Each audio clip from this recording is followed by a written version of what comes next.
Part 4.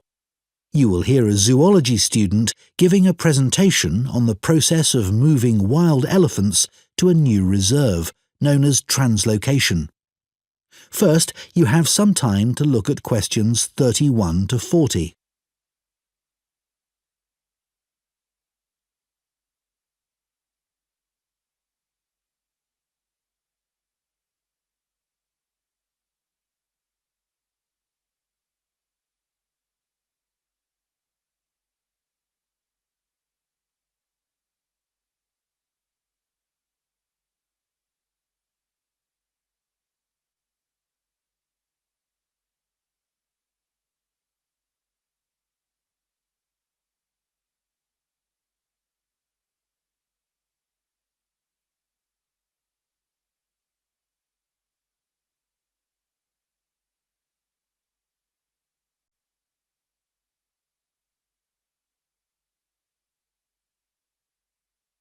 Now listen carefully and answer questions 31 to 40. For my presentation today, I want to tell you about how groups of elephants have been moved and settled in new reserves. This is known as translocation and has been carried out in Malawi in Africa in recent years. The reason this is being done is because of overpopulation of elephants in some areas. Overpopulation is a good problem to have, and not one we tend to hear about very often. In Malawi's Mageti National Park, the elephant population had been wiped out by poachers, who killed the elephants for their ivory. But in 2003, the park was restocked, and effective law enforcement was introduced. Since then, not a single elephant has been poached. In this safe environment, the elephant population boomed. Breeding went so well that there were more elephants than the park could support. This led to a number of problems. Firstly, there was more competition for food, which meant that some elephants were suffering from hunger. As there was a limit to the amount of food in the national park, some elephants began looking further afield. Elephants were routinely knocking down fences around the park, which then had to be repaired at a significant cost. To solve this problem, the decision was made to move dozens of elephants from Mageti National Park to Nkotakota Wildlife Park, where there were no elephants. But, obviously, attempting to move significant numbers of elephants to a new home 300 kilometres away is quite a challenge.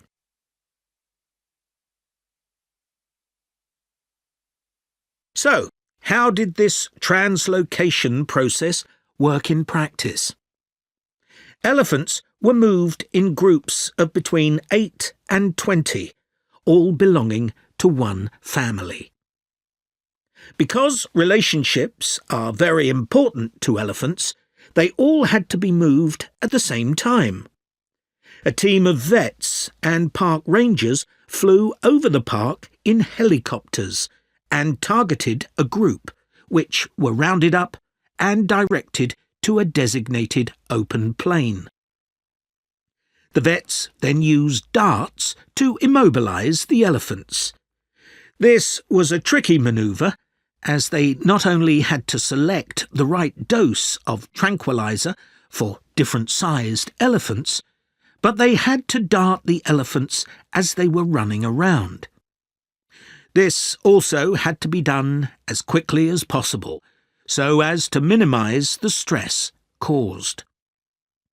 As soon as the elephants began to flop onto the ground, the team moved in to take care of them. To avoid the risk of suffocation, the team had to make sure none of the elephants were lying on their chests, because their lungs could be crushed in this position. So, all the elephants had to be placed on their sides. One person stayed with each elephant while they waited for the vets to do checks. It was very important to keep an eye on their breathing. If there were fewer than 6 breaths per minute, the elephant would need urgent medical attention. Collars were fitted to the matriarch in each group so their movements could be tracked in their new home. Measurements were taken of each elephant's tusks. Elephants with large tusks would be at greater risk from poachers, and also of their feet. The elephants were then taken to a recovery area before being loaded onto trucks and transported to their new home.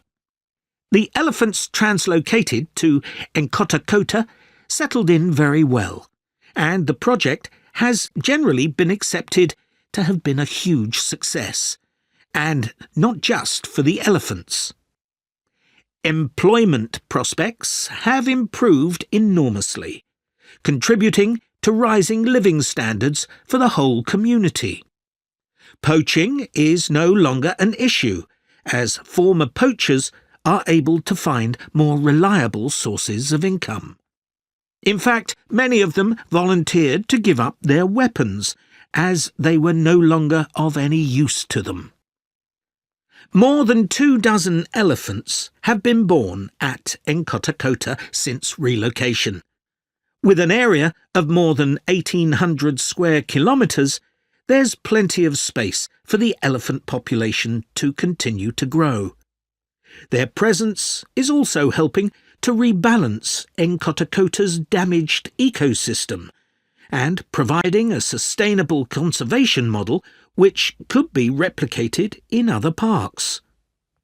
All this has been a big draw for tourism, which contributes 5 times more than the illegal wildlife trade to GDP, and this is mainly because of the elephants.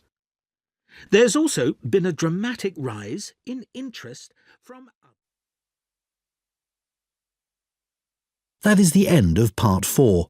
You now have 1 minute to check your answers to Part 4.